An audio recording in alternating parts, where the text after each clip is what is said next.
that area. We landed in Bien Hoa, which is just outside of Saigon, Ho Chi Minh City. It's still going to be Saigon for my lifetime. But we landed. We're sent to the 90th Replacement Battalion at Long Binh, which is only about 6 miles away from Bien Hoa Air Base. And then from there scattered out.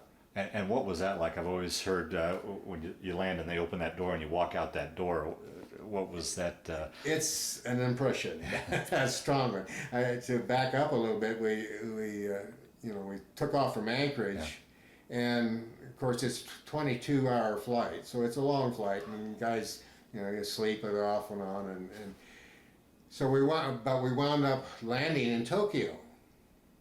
And they wouldn't let us off the plane, so we had to sit there on the plane. Well, it wasn't until after we took off, we weren't there all that long, maybe an hour at most, hour and a half.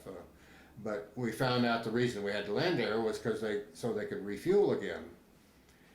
Well, we found out after we took off from Tokyo, the pilot kind of finally came on and told us what was going on. He said, well, we've been circling for a while because we're scheduled to land at Bien Hoa Air Base. They're under attack at the moment.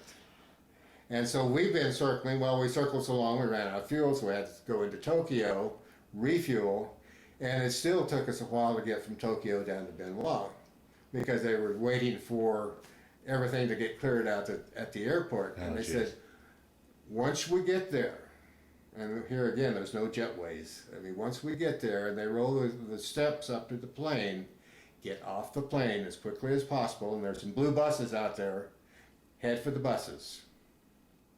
And it says, as quickly as possible. Oh, man. And of course, once the doors open on the plane, the heat hits you. You've been in air-conditioned planes, and you've been in Anchorage in January, but the heat hits you, and the smell hits you. That's I've heard smell. that, yeah. You'll never forget the smell again. I mean, it's a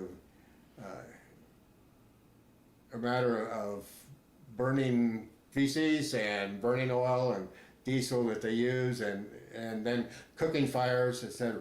We got in about 3 o'clock in the morning when we landed, by the time we finally got there.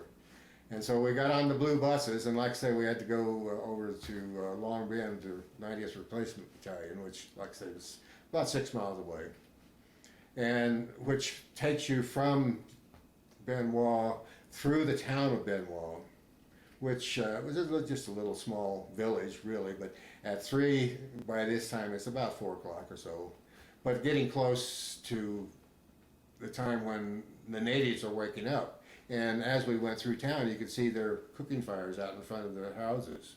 And they were saying, Mama-san was beginning to get up for breakfast and get breakfast going. So that was the trip to Long Binh, or to Long Binh and the 90th Replacements. Well, we got in there. It's only about a half-hour trip at most time. Was there any kind of worry? I mean, here you've been warned that the airport's under attack. Make a run for the bus, but then you've got to almost run the. Like I'm in the impression you got to run the gauntlet to get to the. Well, you're kind of overwhelmed by like I said, the smell, the heat, and then jet lag, right, and everything else, and then you're in a total different environment. I mean, especially for a Kansas farm boy who hadn't been out anywhere, and just looking at people out here and the dirt road. It's a dirt road. I mean, it's not like it's a major highway. It's just a dirt road. And without gutters.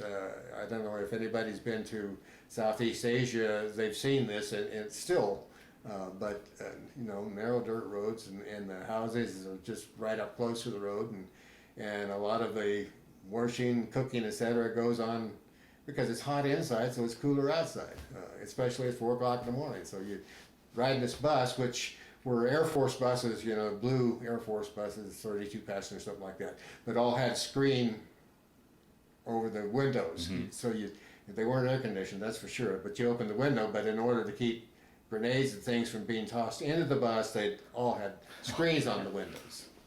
So that's something you got used to is when you went through town, you didn't dally because you never knew whether somebody was friendly or unfriendly.